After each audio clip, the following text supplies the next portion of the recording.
ನಮಗೆ ಈಸಿಯಾಗಿ ಬಂದ್ಬಿಡ್ಬೇಕು ಅಂತ ಬಯಸ್ತೀವಿ, ಬರಕ್ ಸಾಧ್ಯನೇ ಇಲ್ಲ ಫ್ರೆಂಡ್ಸ್.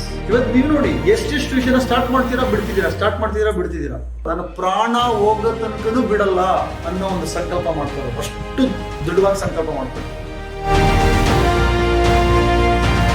ಆವರೇಜ್ ಮೆಂಟಾಲಿಟಿ ಇರೋರು ಮಾಡೋದೇನಪ್ಪ ಅಂದ್ರೆ ದೆ ಕ್ವಿಟ್ ಈಸಿಲಿ. 1, 2, 3, 4, 5, 6 ಪ್ರಯತ್ನ ಅಷ್ಟೇ.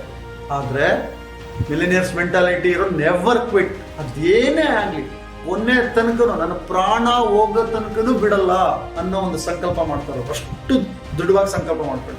ಇವತ್ತು ನೀವು ನೋಡಿ ಎಷ್ಟೆಷ್ಟು ವಿಷಯನ ಸ್ಟಾರ್ಟ್ ಮಾಡ್ತೀರಾ ಬಿಡ್ತಿದ್ದೀರಾ. ನಮಗೆ ಈಸಿಯಾಗಿ ಬಂದ್ಬಿಡ್ಬೇಕು ಅಂತ ಬಯಸ್ತೀವಿ, ಬರಕ್ ಸಾಧ್ಯನೇ ಇಲ್ಲ ಫ್ರೆಂಡ್ಸ್. ಯಾಕೆ ನಮಗೆ ಸಿಗ್ತಿಲ್ಲ ಅಂದ್ರೆ ಅದಕ್ಕೆ ಬೇಕಾಗಿರೋ ಪ್ರಿಪ್ರೇಷನ್ ಬೇಕಾಗಿರುತ್ತೆ. ಆ ಪ್ರಿಪ್ರೇಷನ್ ಆಗಿರೋದಿಲ್ಲ. ಅದಕ್ಕೆ ನಾವು ಮರಳಿ ಎತ್ತವ ಮಾಡೋದು ಕೇಳಿದೀವಿ, ಪುಸ್ತಕದ ಬದನೆಗೆ ಆಗಿದೆ. ಆ ಮರಳಿ ಎತ್ತವ ಬಿಟ್ಬಿಡ್ತೀವಿ ನಾವು. 1, 2, 3 ಎತ್ತ ಮಾಡ್ತೀವಿ, ಪರ್ಮನೆಂಟ್ ಆಗಿ ಮಲ್ಕೊಂಡ್ಬಿಡ್ತೀವಿ. ಥಾಮಸ್ ಆಲ್ವಾ ಎಡಿಸನ್ ಎಲ್ರಿಗೂ ಗೊತ್ತಿದೆ. ಇವ್ರು ಹೇಳ್ತಾರೆ, winners are not people who never fail but people who never quit ಅಂತ. ಅವ್ರು ಯಾವತ್ತೂ ಬಿಟ್ಟಿಲ್ಲ, ಅದಕ್ಕೆ ಅವ್ರು ಗೆದ್ದಿರೋದು. ಬಲ್ಬನ್ನ ಕಂಡುಹಿಡಿಬೇಕು ಅಂತ ಸಂಕಲ್ಪ ಮಾಡಿದ್ರು. ಇವ್ರು ಮಾಡಿರ್ತಕ್ಕಂಥ ಸಂಕಲ್ಪ ಇಡೀ ಇವತ್ತು ನಾವು ಬೆಳಕಲ್ಲಿದ್ದೀವಿ ರಾತ್ರಿ ಹೊತ್ತು ಅನ್ನೋದಕ್ಕೆ ಈ ವ್ಯಕ್ತಿ ಕಾರಣ. 10,000 ಸಾರಿ ಪ್ರಯತ್ನ ಮಾಡಿ ಆನಂತರ ಇವರಿಗೆ ಬಲ್ಬ್ ಕಂಡುಹಿಡಿದು ಗೊತ್ತಾಗಿದೆ. ನಾವು ನೀವಾಗಿದ್ರೆ ಏನ್ ಮಾಡಿರ್ತಿದ್ವಿ?